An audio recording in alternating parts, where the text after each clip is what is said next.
આવ્યું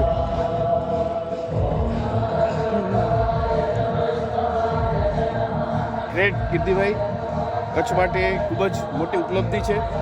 એટલું વૈશ્વિક કક્ષાનું આયોજન અત્યારે આપ કચ્છમાં કર્યું છે. તમે કચ્છનું ગૌરવ છો, અમારા મસ્કાનું ગૌરવ છો, અને ખૂબ જ આટલા સુંદર આયોજન માટે તમને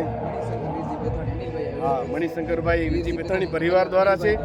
પણ એ પરિવારે પણ આપને એક જવાબદારી સોંપી છે, અને જે મહાદેવની કૃપાથી તમે સરસ રીતે નિભાવી રહ્યા છો એ માટે આપને ખૂબ ખૂબ અભિનંદન.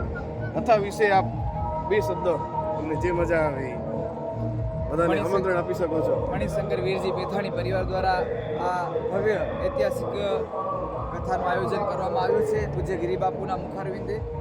અને આ મણિશંકરભાઈ એ સપનું જોયું હતું કે આ કથા કરવી, અને 2018માં એમણે નાળિયેર લીધેલું હતું ગિરિબાપુ પાસેથી, અને એમનું સ્વપ્ન સાકાર, કારણ કે કોવિડ પછી એ સ્વર્ગલોક સિધાવી ગયા, અને એમનું સ્વપ્ન પૂરું કરવા એમના પુત્ર અનિલભાઈએ આ ઐતિહાસિક શિવકથાનું જ્યારે આયોજન કર્યું છે, ત્યારે ખરેખર તો આમ જેટલો પણ ધન્યવાદ અને આભાર આપી આ પરિવારને એટલું ઓછું છે. અને દિલથી લોકોના દિલમાંથી આશીર્વાદ નીકળે છે આ પરિવાર માટે કે આટલું મોટું સરસ આયોજન, 12 જ્યોતિર્લિંગની આબેહૂબ પ્રતિકૃતિ અહીં જે રાખવામાં, દર્શન માટે રાખવામાં આવી છે.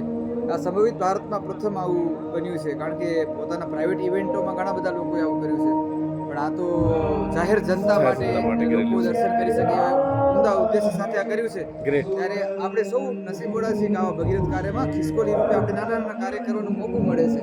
તો એક સ્વયંસેવક તરીકે આપણે આ કાર્ય કરવાનું મળે છે, સૌભાગ્ય. એ બદલ પણ ભગવાનનો અને આ પરિવારનો આભાર વ્યક્ત કરું છું. અને આપ સૌને આ મીડિયાના માધ્યમથી વિનંતી કરું છું ચોક્કસ કે બહોળી સંખ્યામાં આ દર્શનનો લાભ લઈ અને કથાનું શ્રવણ કરજો. એ આ પરિવાર વતી આપને સૌને નિમંત્રણ પાઠવું. ચોક્કસ. Thank you sir, thank you very much. Thank you.